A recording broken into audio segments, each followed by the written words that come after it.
أعوذ بالله من الشيطان الرجيم بسم الله الرحمن الرحيم واذكروا الله في أيام معدودات صدق الله العظيم সম্মানিত দর্শক ও শ্রোতা মণ্ডলী আসসালামু আলাইকুম ওয়া রাহমাতুল্লাহি ওয়া বারাকাতুহু। প্রিয় শ্রোতা মণ্ডলী, আজ আমরা আলোচনা করব তাকবীরে তাশরিক সম্পর্কে চারটি বিষয় নিয়ে। তো আসুন আমরা প্রথমেই জেনে নেই তাকবীরে তাশরিক কাকে বলা হয়েছে। এ বিষয়ে মুসান্নিফ ইবনে আবি শাইবা নামক কিতাবের বিশুদ্ধ সূত্রে বর্ণিত আছে। বিশিষ্ট সাহাবী হযরত আব্দুল্লাহ ইবনে মাসউদ রাদিয়াল্লাহু তাআলা আনহু তাকবীরে তাশরিক এভাবে পড়তেন: আল্লাহু আকবার লা ইলাহা ইল্লাল্লাহ আল্লাহু আকবার ওয়ালিল্লাহিল হামদ। দ্বিতীয় বিষয়টি হচ্ছে তাকবীরে তাশরিকের ইতিহাস কি।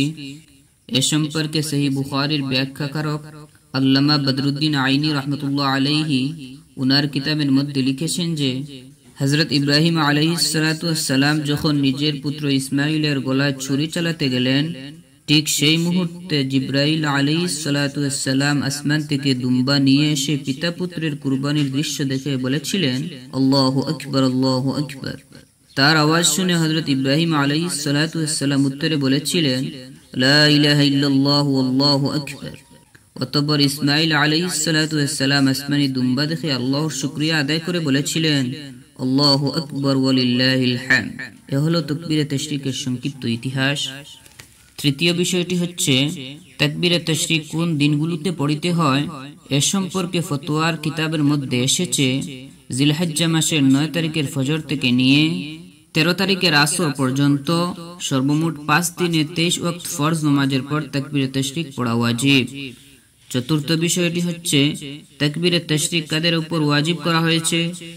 এ সম্পর্কে কিতাবগুলোর মধ্যে এসেছে যে প্রত্যেক প্রাপ্তবয়স্ক পুরুষ ও নারী, শহরবাসী ও গ্রামবাসী, মুসাফির ও মুকিম, একাকী নামাজ আদায়কারী ও জামাতে নামাজ আদায়কারী, ইমাম ও মুক্তাদি সকলের উপর তাকবীরে তাশরিক পড়া ওয়াজিব।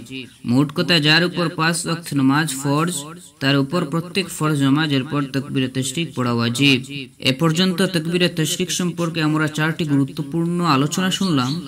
তবে আমরা অনেকে জানি না যে এই দিনগুলোতে তাকবীরে তাশরিক পড়ার মূল উদ্দেশ্য কি। মনে রাখবেন, এই দিনগুলোতে তাকবীরে তাশরিক পড়ার মূল উদ্দেশ্য হলো আল্লাহর বড়ত্ব প্রকাশের মাধ্যমে তাকে বেশি বেশি স্মরণ করা। সূরা বাকারার 223 নম্বর আয়াতে এদিকে ইঙ্গিত করা হয়েছে। অতএব এই দিনগুলোতে আল্লাহ তাআলাকে বেশি বেশি স্মরণ করা উচিত, যাতে করে তিনি আমাদের প্রতি রাজি হয়ে যান। আমাদের মনে রাখা দরকার, যে ব্যক্তি আল্লাহ তাআলাকে যত বেশি স্মরণ করবে, আল্লাহ তাআলা অবশ্যই কঠিন থেকে কঠিন বিপদের সময় তার ডাকে তত বেশি সাড়া দিবেন, আর সে তত বেশি আল্লাহর নৈকট্য লাভ করবে। আল্লাহ রাব্বুল আলামিন আমাদের সকলকে আমল করার তৌফিক দান করেন। আমিন।